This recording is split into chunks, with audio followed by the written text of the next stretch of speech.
And in him I saw a leader whose most important issue at heart was Goa.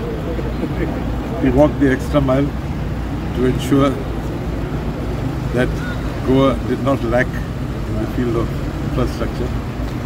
He had proposed many a thing which today we may be seeing the fruit of it. For example, Zuari Bridge.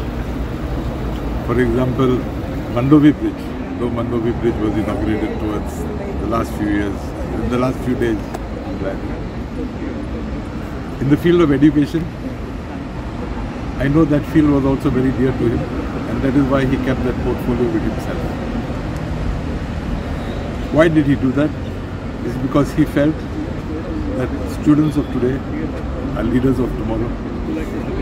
And in order to ensure the upliftment of the state, the upliftment of the people, one had to ensure that the best education was given to them.